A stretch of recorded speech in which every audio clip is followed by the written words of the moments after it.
जादुई आम के 3 ब्राइडल लहंगे। हे भगवान, आज कितनी गर्मी हो रही है। मैं तो चलते चलते पूरे पसीने से भीग गई। तुमने सही कहा सुमन, आज सच में बहुत ज्यादा गर्मी है। पता नहीं हमारा घर कब आएगा। हाँ दीदी, चलते चलते तो मेरे पैरों में भी जलन होने लगी है, लेकिन हम कर भी क्या सकते हैं। हमें तो रोज इसी तरह अपने कॉलेज से आना जाना पड़ता है। इतना कहकर तीनों बहनें अपने कॉलेज से घर वापस आ रही होती है, लेकिन गर्मी की वजह से उन तीनों की हालत बहुत ज्यादा खराब हो जाती है। और जब कुछ देर बाद वे तीनों अपने घर पहुंचती है तो उसकी भाभी उनसे कहती है, अरे आ गई तुम लोग, लेकिन ये क्या, तुम लोग तो पूरी तरीके से पसीने से भीग गई हो। हाँ भाभी, वो बाहर इतनी ज्यादा गर्मी हो रही है कि हम लोगों की तो हालत ही खराब हो गई। अच्छा, अब तुम लोग जल्दी से हाथ मुंह धो लो और आराम से बैठ जाओ। मैं जब तक तुम लोगों के लिए पानी लेकर आती हूँ। इतना कहकर पूनम अपनी तीनों नंदों के लिए पानी लेकर आती है और उन्हें पीने के लिए देती है, लेकिन पानी पीते ही उसकी तीनों नंदे मुंह बनाते हुए कहती है, अरे ये क्या भाभी, ये पानी तो बिल्कुल गर्म चाय की तरह खौल रहा है। आपने हमें मटके का ही पानी दिया है ना? नहीं सोनी, दरअसल वो आज जब मैं नदी के पास मटके में पानी भरकर ला रही थी, तभी अचानक से मेरे पैर फिसल गया और मैं नीचे गिर गई और मटका भी नीचे गिरने की वजह से टूट गया। इसलिए आज मैं तुम लोगों को ठंडा पानी नहीं दे पाई। हे भगवान, हम लोगों के पास तो एक ही मटका था, अब वो भी टूट गया है। अब भला इतनी गर्मी में हम लोग ये खौलता हुआ पानी कैसे पिएंगे? कोई बात नहीं भाभी, पर आपको कहीं चोट तो नहीं लगी ना? नहीं, मैं ठीक हूँ, बस मेरे हाथ से वो मटका टूट गया। पूनम इतना कह ही रही होती है कि तभी पड़ोस वाली काकी पूनम के घर आती है और उससे कहती है, अरे पूनम बहू, कहाँ हो तुम? जी काकी, कहिए। अरे पूनम बहू, वो जो मैंने कल तुम्हें अपनी बेटी के लिए सूट सिलने को दिया था ना, क्या वो सूट सिल गया? जी काकी, मैंने सिल दिया है, मैं अभी लेकर आती हूँ। चलो, शुक्रिया बहू, जो तुमने इतनी जल्दी मेरी बेटी का सूट सिल दिया, वरना आज मेरी बेटी को पार्टी में जाने में देर हो जाती। अच्छा, ये लो तुम्हारी सिलाई के पैसे। इतना कहकर काकी पूनम को पैसे देकर वहाँ से चली जाती है। तभी पूनम की तीनों नंदे कहती है, चलो अब तो भाभी को पैसे मिल गए हैं, अब हम लोग बाजार से नया मटका खरीद कर ले आते हैं। हाँ, आपने सही कहा दीदी, वैसे भी इतनी गर्मी में मुझसे ये गर्म पानी नहीं पिया जाएगा। नहीं सुमन, हम लोग अभी नया मटका नहीं खरीद सकते। लेकिन क्यों भाभी, क्या बात है? पूनम, क्योंकि तुम्हारे भैया ने तुम तीनों के लिए रिश्ता ढूंढना शुरू कर दिया है और इसलिए अब हम लोगों को तुम तीनों की शादी करवाने के लिए पैसे इकट्ठे करने पड़ेंगे। लेकिन भाभी, अभी हम तीनों की शादी करवाने की क्या जरूरत है? आपको तो हमारे घर की हालत पता ही है ना, हम लोग तो 2 वक्त का खाना भी बड़ी ही मुश्किल से खा पाते हैं, तो ऐसे में हम तीनों की शादी कैसे होगी? तुम लोग उसकी चिंता मत करो, तुम्हारे भैया और मैं दिन रात मिलकर मेहनत करेंगे और तुम तीनों की शादी बड़े ही धूमधाम से करवाएंगे। और इस तरह पूनम और पवन को गर्मी के दिनों में भी कड़ी मेहनत करनी पड़ती है ताकि वे अपनी तीनों बहनों की शादी करवा सके। तभी एक दिन पवन पूनम से कहता है, पूनम, मैंने एक रिश्ता देखा है, तीनों भाई एक ही घर से हैं और उनका परिवार भी बहुत अच्छा है। हमारी तीनों बहनों को वहाँ पर कोई भी तकलीफ नहीं होगी, इसीलिए मैंने उन लोगों को कल घर पर बुलाया है। तुम बस उन लोगों की अच्छी से खातिरदारी कर देना। ठीक है जी। और इसी तरह पूनम अगले दिन फटाफट से अपनी सिलाई का सारा काम खत्म करके घर की साफ सफाई करने लग जाती है। तभी कुछ देर बाद वसुंधरा अपने तीनों बेटों के साथ उनके घर आती है और कहती है, अरे मेरे तीनों बेटे बहुत ही होनहार और काबिल हैं और साथ ही बड़ी कंपनियों में जॉब भी करते हैं, इसलिए मुझे अपने तीनों बेटों के लिए बहुत ही सिंपल और सुशील लड़की चाहिए थी और मुझे दहेज में भी कुछ नहीं चाहिए। बस आप लोग मेरे मेहमानों की अच्छे से खातिरदारी कर देना और साथ ही तीनों बहुओं को एक अच्छे से ब्राइडल लहंगे में तैयार करके विदा कर देना। बस हमें इससे ज्यादा और कुछ नहीं चाहिए। वसुंधरा की बात सुनकर पूनम और पवन बहुत ज्यादा खुश हो जाते हैं और खुशी खुशी इस रिश्ते को पक्का कर देते हैं और वसुंधरा अपने तीनों बेटों के साथ वापस चली जाती है। तभी उनके जाने के बाद पवन कहता है, पूनम, 2 दिन बाद मेरे काम के पैसे मिलने वाले हैं। पैसे मिलते ही हम लोग शादी की तैयारी करना शुरू कर देंगे। इतना कहकर पवन जब 2 दिन बाद अपने काम के पैसे लेकर घर वापस आ रहा होता है, तभी कुछ गुंडे पवन के हाथ से पैसे छीनकर वहाँ से भाग जाते हैं और पवन बेचारा चिल्लाते रह जाता है, लेकिन उसकी कोई भी मदद नहीं करता है। इसलिए पवन जब घर वापस आता है तो पूनम उससे कहती है, क्या हुआ जी, आप इतने परेशान क्यों लग रहे हैं? पैसे नहीं मिले क्या? सब कुछ बर्बाद हो गया पूनम। जब मैं अपने मेहनत के पैसे घर लेकर आ रहा था, तभी कुछ गुंडों ने मुझसे वो पैसे छीन लिए और वहाँ से भाग गए और मैं कुछ नहीं कर पाया पूनम। अब मेरी तीनों बहनों की शादी कैसे हो पाएगी? पवन की बात सुनकर पूनम बहुत ज्यादा दुखी हो जाती है, लेकिन तभी वो कहती है, आप चिंता मत करिए जी, मैं दिन रात मेहनत करके पैसा इकट्ठा करूंगी, लेकिन अपनी तीनों नंदों की शादी बड़े ही धूमधाम से करूंगी। इतना कहकर पूनम अगले दिन से ही सिलाई के साथ साथ दूसरों के घरों में साफ सफाई का काम करना भी शुरू कर देती है। और एक दिन जब पूनम काम पर से घर वापस आ रही थी, तभी वो अपनी मालकिन से कहती है, मेम साहब, क्या मैं ये थोड़ा सा बर्फ अपने घर ले जा सकती हूँ? वो क्या है ना, गर्मी बहुत ज्यादा हो रही है और हमारे घर में एक मटका तक नहीं है, तो इस बर्फ के सहारे हमें भी थोड़ा सा ठंडा पानी पीने को मिल जाएगा। अच्छा ठीक है, ले जाओ। इतना सुनकर पूनम अपने मालकिन के घर से थोड़ा सा बर्फ लेकर घर वापस आ रही होती है, तभी उसे रास्ते में एक बूढ़ी औरत प्यास से तड़पती हुई दिखाई देती है, जिसे देखकर पूनम कहती है, अरे अम्मा, आप ठीक तो है ना? लगता है प्यास की वजह से आपको चक्कर आ गया है और धूप भी बहुत तेज है। अम्मा, ये लीजिए, आप थोड़ा सा ठंडा पानी पी लीजिए। इतना कहकर पूनम बर्फ का पिघला हुआ पानी उस बूढ़ी औरत को पिला देती है और कहती है, अम्मा, अब आप ठीक है ना? चलिए, मैं आपको आपके घर छोड़ देती हूँ। जैसे ही वो बूढ़ी औरत अपने घर पहुँचती है, वो एक बहुत ही सुंदर सी परी में बदल जाती है, जिसे देखकर पूनम हैरान हो जाती है। तभी परी कहती है, घबराओ मत पूनम, मैं परी लोक की रानी परी हूँ और मैं तो सिर्फ धरती लोक पर यहाँ लोगों की परीक्षा लेने के लिए आई थी, जिसमें तुम पास हो चुकी हो। क्योंकि इस गर्मी के मौसम में यहाँ से काफी सारे लोग गुजर रहे थे, लेकिन किसी ने भी मुझ बूढ़ी औरत पर कोई ध्यान नहीं दिया, लेकिन सिर्फ एक तुम थी जिसने मेरी यहाँ पर आकर मदद की। तुम एक बहुत ही अच्छी इंसान हो जो हमेशा दूसरों के बारे में सोचती हो, इसलिए बताओ मैं तुम्हारी क्या मदद कर सकती हूँ? उस परी की बात सुनकर पूनम आंखों में आंसू लिए उसको अपनी सारी परेशानी बता देती है, जिसके बाद वो परी कहती है, चिंता मत करो पूनम, मैं हूँ ना, मैं तुम्हारी मदद करूँगी, ये लो। इतना कहकर परी अपनी जादुई छड़ी घुमाती है। छड़ी घुमाते ही वहाँ पर सुंदर सुंदर पीले पीले आम प्रकट हो जाते हैं। ये लो पूनम, ये कोई साधारण आम नहीं बल्कि जादुई आम है।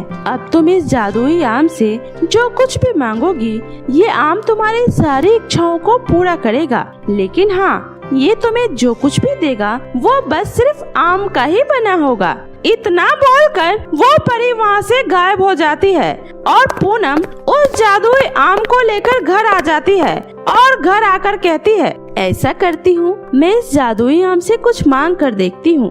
हे जादुई आम, मुझे अपनी नंदों के लिए 3 ब्राइडल लहंगा चाहिए। पूनम के इतना कहते ही वहाँ पर 3 आम से बना हुआ ब्राइडल लहंगा प्रकट हो जाता है, जिसे देखकर पूनम बहुत ज्यादा खुश हो जाती है। और जब शादी वाले दिन उसकी तीनों नंदे आम से बना हुआ ब्राइडल लहंगा पहनती है तो कहती है, अरे वाह भाभी, ये आम से बना हुआ ब्राइडल लहंगा तो बहुत ही ज्यादा सुंदर और यूनिक है, और सबसे बड़ी बात, इसमें तो हमें बिल्कुल भी गर्मी नहीं लग रही है और ये तो बहुत ज्यादा ठंडा भी है। इस तरह पूनम अपनी तीनों नंदों को खुश देखकर वो भी बहुत खुश हो जाती है और फिर कुछ ही देर में वो अपनी तीनों नंदों की शादी बड़े ही धूमधाम से करवाती है। और फिर तीनों नंदों की शादी हो जाने के बाद पूनम जादुई आम से अपने लिए एक घर मांगती है और फिर अपने पति के साथ उस जादुई आम के घर में हंसी खुशी जीवन बिताने लगती है। जादुई गुलाब और खतरनाक 3 रास्ते। सीतापुर गांव में एक बूढ़ी औरत अपनी पोती रूपा के साथ रहती थी। रूपा का इस दुनिया में कोई नहीं था सिवाय उसकी बूढ़ी दादी के। ये लो दादी, आप जल्दी से खाना खा लो, आज मुझे हवेली पर जल्दी जाना है। मालकिन ने जल्दी आने के लिए कहा था। मुझे माफ कर दे बेटी, मेरी वजह से ही तुझे पढ़ने लिखने की उम्र में हवेली पर साफ सफाई का काम करने जाना पड़ रहा है। आज अगर तेरे माँ पिताजी जिंदा होते तो तुझे ये दिन कभी नहीं देखना पड़ता। मैं लाचार हूँ बेटी, मैं तेरे लिए कुछ भी नहीं कर पा रही हूँ। दादी, आपसे एक बात पूछूं? मेरे माँ पिताजी की मौत कैसे हुई थी? बेटी, मैं उस दिन का जिक्र भी नहीं करना चाहती।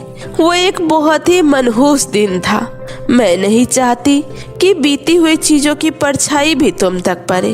तुम उस बारे में ना ही जानो तो अच्छा है। ठीक है दादी, मुझे देर हो रही है, मैं चलती हूँ, आप अपना ख्याल रखना। इतना बोलकर रूपा हवेली पर काम करने चली जाती है। तभी उसकी मालकिन कहती है, अरे रूपा, इतनी देर तक कहाँ थी? चल अब जल्दी से हॉल की सफाई कर दे। तेरे साहब से मिलने कुछ खास लोग आ रहे हैं, थोड़ा जल्दी जल्दी हाथ चला। ठीक है मालकिन। रूपा जल्दी से हॉल की सफाई कर देती है। तभी कुछ लोग के साथ हवेली का मालिक दीनानाथ वहाँ आता है। रूपा, तुम जल्दी से जाओ और मेहमानों के लिए चाय लेकर आओ। आइए आइए, आप लोग बैठिए। मैंने बहुत नाम सुना है आप लोगों की बहादुरी का। चौधरी साहब, ऐसा कौन सा काम है जिसके लिए आपने मुझे इतनी दूर से बुलाया है? मेरी बात को ध्यान से सुनो। मैंने तुम लोगों को बहुत जरूरी काम से बुलाया है। जी जरूर, बस आप मुझे अपना काम बताइए। तुम लोग बहुत बहादुर हो, मैं मानता हूँ, लेकिन जो काम मैं तुम्हें बताने जा रहा हूँ वो बहुत ही कठिन है। लेकिन अगर तुम लोग में से जो भी इस काम को पूरा करेगा, मैं उसे 1000 सोने के सिक्के दूंगा। हाँ ठीक है, काम कोई सा भी हो, हमारे लिए कुछ भी असंभव नहीं है। आप बेफिक्र होकर काम बताइए। हमारे गांव से सटा हुआ जो जंगल है, ठीक उसी के पीछे एक गांव था जो अब जंगलों में बदल गया है। उस गांव का नाम है चांदपुर। वहाँ एक मंदिर है, उसके आगे एक बहुत ही खूबसूरत गुलाब है। मुझे वो गुलाब चाहिए, लेकिन वहाँ जाने के लिए सिर्फ 3 ही रास्ते हैं जो कि बहुत खतरनाक हैं। चौधरी जी, वो रास्ते चाहे जैसे भी हो, हम वहाँ से आपके लिए वो फूल जरूर लेकर आएंगे। आप बेफिक्र रहिए। इधर दूर खड़ी रूपा उनकी ये सारी बातें सुन लेती है और सोचती है, आखिर उस गुलाब के फूल में ऐसी कौन सी खास बात है जिसके बदले मालिक 1000 सोने के सिक्के देने के लिए तैयार है। रूपा ये सोच ही रही होती है, लेकिन उसकी हिम्मत ये बात मालिक से पूछने की बिल्कुल नहीं होती है। तभी उधर से चौधरी की पत्नी उर्मिला आती है। अरे, ये आप क्या कह रहे हैं जी? ये आप कौन सी जिद पकड़ के बैठ गए हैं? क्यों उस पुरानी कहानी को दोहराना चाह रहे हैं? आप जानते हैं ना कि वो गुलाब तोड़ने वालों का क्या अंजाम होता है। देखिए, मेरी बात मानिए, जिद छोड़ दीजिए, मत करिए ऐसा। उर्मिला, तुम परेशान मत हो, मैं सब कुछ जानता हूँ। बस एक बार किसी तरह मेरे हाथ वो जादुई गुलाब लग जाए, फिर मैं दुनिया का सबसे अमीर आदमी बन जाऊंगा। और उर्मिला, तुमने क्या मुझे बेवकूफ समझ रखा है? अरे, मैं कौन सा उस गुलाब को खुद तोड़ने जा रहा हूँ? मैं तो ये काम किसी और से करवा रहा हूँ। अब तुम परेशान मत हो और ध्यान रहे, ये बात गांव में किसी को पता नहीं चलनी चाहिए।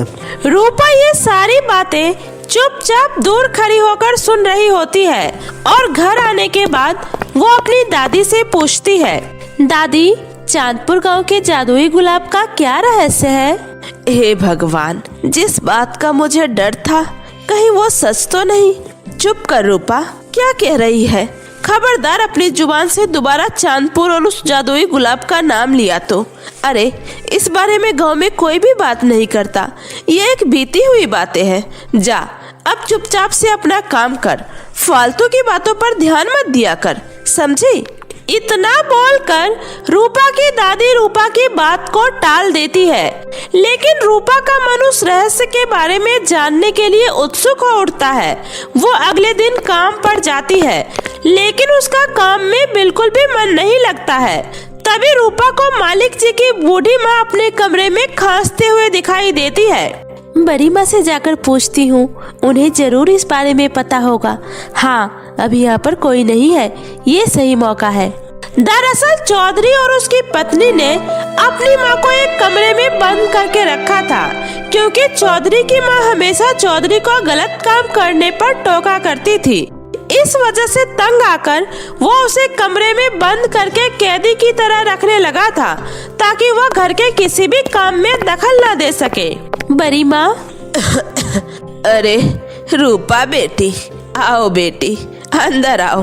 क्या हुआ, सब ठीक तो है? मेरा बेटा और बहू कैसे हैं? कई महीने बीत गए, मैंने उन्हें देखा नहीं है। बड़ी माँ क्या बताऊं, उन लोगों के पास आपके लिए तो समय ही नहीं है। बड़ी माँ आपसे एक बात पूछूं? हाँ बेटी पूछो। बड़ी माँ आज मैंने मालिक को चांदपुर और जादुई गुलाब के बारे में बात करते हुए सुना। बड़ी माँ जादुई गुलाब और 3 खतरनाक रास्ते का क्या राज है? बेटी बात दरअसल आज से 16 साल पहले की है। चांदपुर बहुत ही खुशहाल गांव हुआ करता था। उस गांव के लोगों को जब भी कोई परेशानी होती तो वो जादुई गुलाब उसकी मदद किया करता था। तभी उस गांव में एक साहूकार आता है।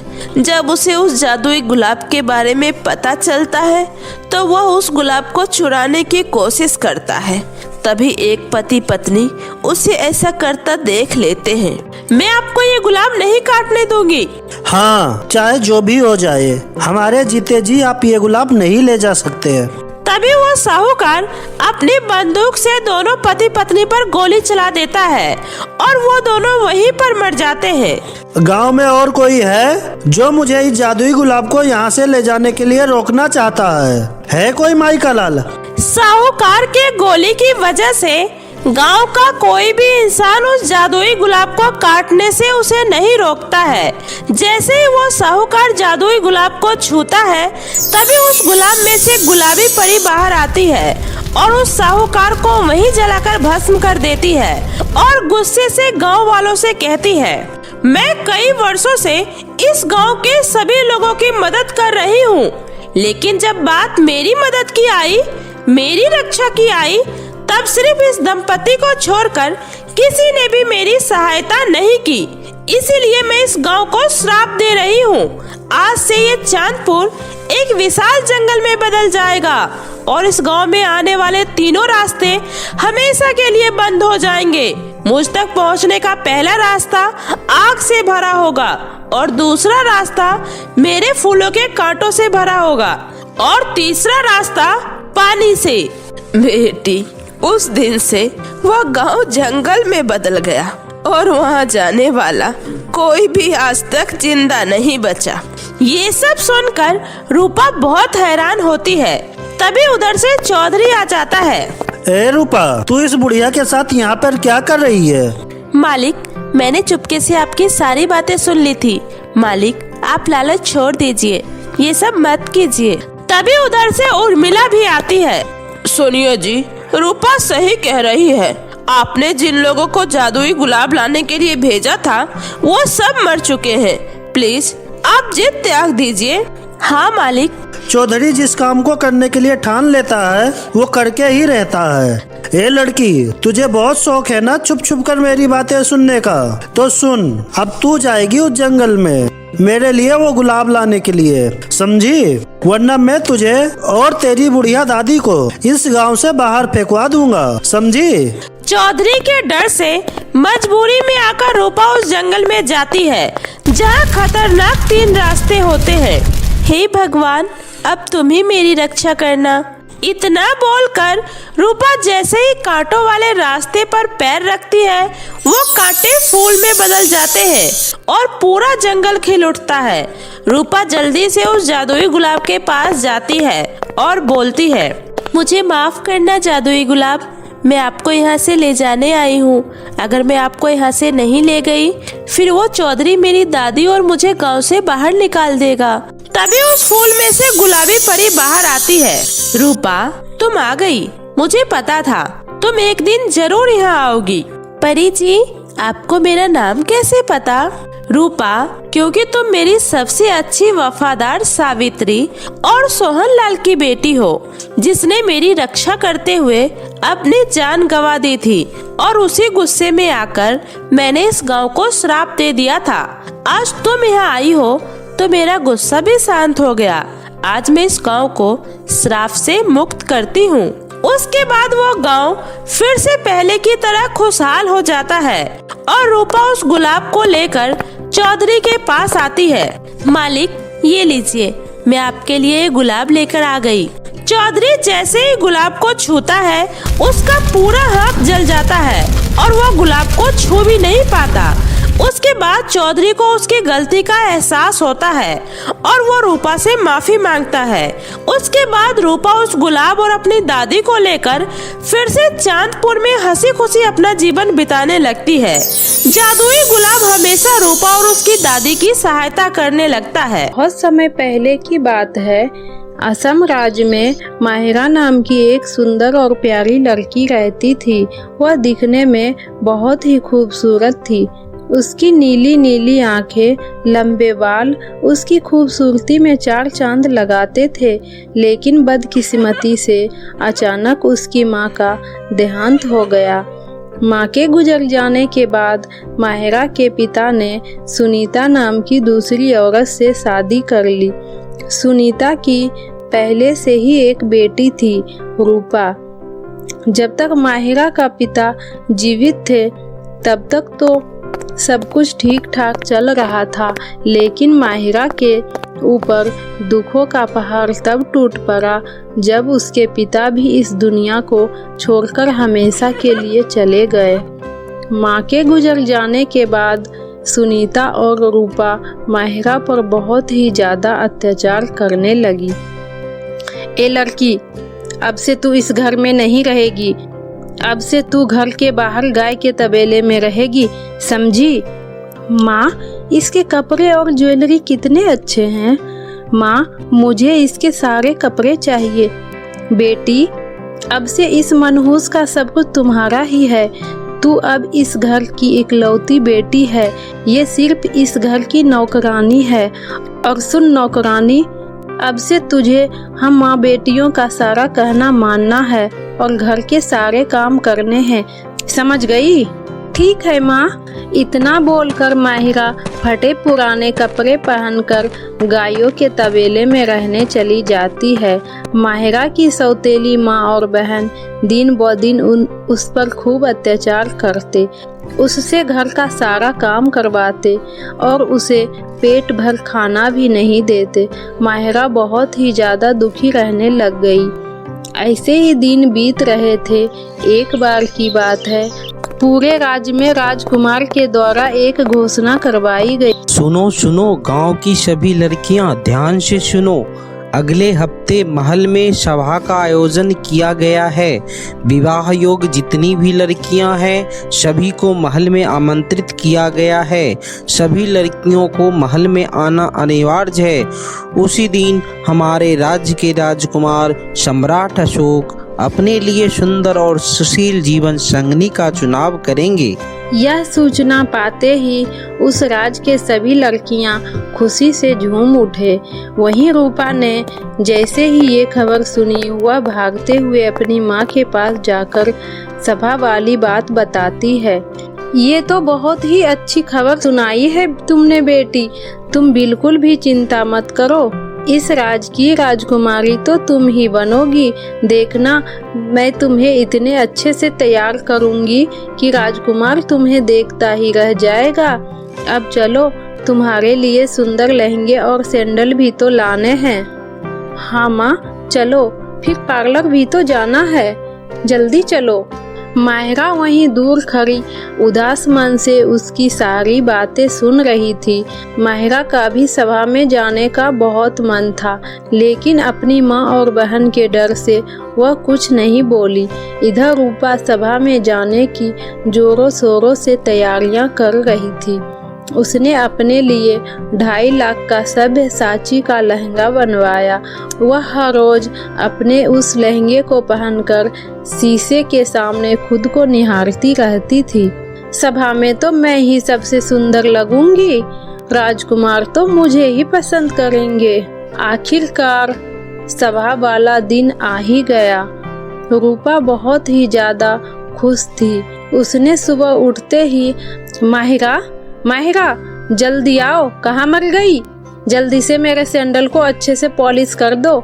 मुझे आज सभा में जाना है, कोई कमी नहीं होनी चाहिए। रूपा सुबह से ही रात के सभा में जाने की तैयारी करने लगती है। रूपा अब सभा में जाने के लिए पूरी तरह तैयार हो गई थी। वाह, मेरी बेटी तो आज बिल्कुल परी की तरह लग रही है। भगवान बुरी नजर से मेरी रूपा बेटी को बचाए रखना। तभी माहिरा डरते डरते अपनी सौतेली माँ से कहती है, माँ क्या मैं भी आप लोगों के साथ सभा में जा सकती हूँ? उन्होंने तो गांव की सभी युवा लड़कियों को बुलाया है ना। ये सुनकर दोनों माँ बेटी जोर जोर से हंसने लगी। शक्ल देखी है अपनी, बरियाई सभा में जाने वाली। राजकुमार को अपने लिए राजकुमारी चाहिए, नौकरानी नहीं, समझी? चलो माँ, हम चलते हैं। हाँ हाँ चलो, कहीं देर ना हो जाए। और सुन नौकरानी, हमारे आने से पहले घर का सारा काम हो जाना चाहिए, समझी? उस दुष्ट माँ और बेटी को सभा में चले जाने के बाद माहिरा घर में अकेले बैठकर खूब रोती है। आखिरकार मैं सभा में क्यों नहीं जा सकती? क्या मैं इंसान नहीं हूँ? आज गांव के सभी लड़कियां कितनी खुशी खुशी सभा में गई है और एक मैं हूँ कि यहाँ घर में अकेली बैठी हूँ। आज मेरे माँ बाबा जिंदा होते तो आज मेरे साथ ये सब नहीं हो रहा होता। माहिरा अपने माँ बाबा के बारे में सोचकर रो रही थी कि तभी कमरे में अचानक एक प्रकाश हुआ और वहाँ एक खूबसूरत परी प्रकट हुई। ये सब देख माहिरा बहुत डर गई। माहिरा बेटी, डरो मत, मैं एक परी हूँ। प्यारी माहिरा बेटी, चुप हो जाओ, उठो, मैं तुम्हें सभा में ले जाने आई हूँ। क्या? सच में? पर मैं कैसे उस सभा में जा सकती हूँ? मेरे पास तो एक भी कपड़े नहीं हैं। तुम चिंता मत करो बेटी माहिरा, मैं हूँ ना। इतना बोलकर परी अपना जादुई छड़ी घुमाती है और माहिरा को एक बहुत ही खूबसूरत राजकुमारी में बदल देती है। माहिरा बहुत ही खूबसूरत लग रही थी। उसने एक प्यारा लहंगा पहन रखा था और एक खूबसूरत सी लाल सैंडल पहन रखी थी। अब तुम सभा में जाने के लिए बिल्कुल तैयार हो बेटी माहिरा, पर एक बात का ध्यान रखना, तुम 12 बजे तक ही इस रूप में रहोगी। 12 बजे के बाद तुम फिर से अपने पहले वाले रूप में आ जाओगी। अब तुम जाओ। माहिरा परी को धन्यवाद कर सभा में चली जाती है। माहिरा जैसे ही महल में प्रवेश करती है, सभी की नज़र माहिरा पर ही टिकी रहती है। माहिरा पूरे सभा में सबसे सुंदर और मासूम लग रही थी। माहिरा के इस बदले हुए रूप को उसकी सौतेली माँ और बहन भी माहिरा को पहचान नहीं पाई और हैरानी से सब माहिरा की तरफ देख ही रहे थे। माहिरा आज वाकई सबसे खूबसूरत और प्यारी लग रही थी। तभी अचानक राजकुमार की नज़र माहिरा पर गई। राजकुमार माहिरा के इस मोहिनी रूप को देखकर प्रफुल्लित हो गया। राजकुमार को माहिरा पहली बार में ही पसंद आ गई और वे माहिरा के पास जाकर उसे अपने साथ नृत्य करने के लिए आग्रह किया। माहिरा खुशी खुशी राजकुमार के साथ नृत्य करने के लिए हाँ कर देती है। डांस करते करते अचानक माहिरा की नज़र दीवार पर टंग रही घड़ी पर जाती है। हे भगवान, परी ने कहा था 12 बजते ही मैं फिर से वही फटे पुराने कपड़े में वापस आ जाऊंगी। 12 बजने में कुछ ही मिनट बाकी थे। तभी माहिरा वहां से भागने लगती है। माहिरा को भागते देख राजकुमार आवाज देने लगते हैं। क्या हुआ सुंदरी, कहाँ जा रही हो? मेरी बात तो सुनो। लेकिन माहिरा राजकुमार की कोई बात नहीं सुनती है और घर की तरफ भागती है। तभी भागते हुए उसकी एक सैंडल वहीं महल में छूट जाती है, जो माहिरा के पीछे भागते वक्त राजकुमार को मिलता है। घर आकर माहिरा राजकुमार के ही ख्यालों में खोई रहती है। पता नहीं अब मैं दोबारा राजकुमार से मिल भी पाऊंगी या नहीं। वो मुझे कितनी रोकने की कोशिश कर रहे थे, लेकिन मैं क्या करती। उन्होंने अगर मुझे इस हालत में देख लिया होता तो मुझे कभी नहीं अपनाते। मुझे ज़्यादा नहीं सोचना चाहिए। कहाँ वो राजकुमार और कहाँ मैं एक मामूली सी नौकरानी। हमारा कोई मेल नहीं है। माहिरा रात की सारी बातें को भूलकर अपने कामों में लग जाती है। उसे बार बार राजकुमार का ही ख्याल आ रहा था। इधर राजकुमार अपने पूरे सैनिक को उस लाल सैंडल वाली लड़की को ढूंढने में लगा देता है कि आखिर पता करो कि ये लाल सैंडल किस लड़की का है। पता करते करते सैनिक सैंडल लेकर माहिरा के घर पर भी आते हैं। आइए आइए, ये सैंडल तो मेरी बेटी रूपा का ही है। मैंने ही उसे यह सैंडल दिलवाया था। लेकिन जब सैनिक ने उस सैंडल को रूपा को पहनने को दिया, उसके पैरों में बिल्कुल नहीं आता है। फिर भी रूपा बोलती है, हाँ, माँ ने आपसे बिल्कुल सही कहा था। यह लाल सैंडल मेरी ही है। मेरे पैरों में भी आ गया है। झूठ की भी हद होती है। ये सैंडल तुम्हारे पैरों से बड़ा है। इतना बोलकर वह सैनिक वहां से जाने लगता है। तभी उसकी नजर गौशाला में काम कर रही माहिरा पर जाती है। तुम कौन हो लड़की? तुम इस लाल सैंडल को पहनकर दिखाओ। अरे सैनिक जी, इस गरीब नौकरानी को कहाँ ये सैंडल आएगी। बेचारी ने जिंदगी में आज तक सैंडल पहना तो दूर, देखा भी नहीं होगा। तुम चुप करो। इस राज के राजकुमार का हुक्म है, सभी लड़कियों को सैंडल पहनाकर चेक किया जाए। तो तुम हमें हमारा काम ना ही सिखाओ तो बेहतर होगा। माहिरा जैसे ही उस लाल सैंडल को पहनती है, वह सैंडल उसके पैरों में बराबर आ जाता है। क्या ये लाल सैंडल आपका है? जी, यह मेरा ही सैंडल है। फिर माहिरा को सैनिक राजकुमार के पास लेकर आता है। माहिरा को देखकर राजकुमार कहते हैं, तुम ही वो रात वाली प्यारी लड़की हो। तुम सभा से चली क्यों गई थी? तुम्हें मैंने कहाँ कहाँ नहीं ढूंढा। खैर, अब तुम मिल गई हो तो मैं तुमसे ये कहना चाहता हूँ कि तुम मुझे सभा में सबसे खूबसूरत और प्यारी लड़की लगी। क्या तुम मुझसे शादी करोगी? माहिरा शर्माते हुए हाँ कर देती है और फिर खुशी खुशी दोनों शादी करके रहने लगते हैं।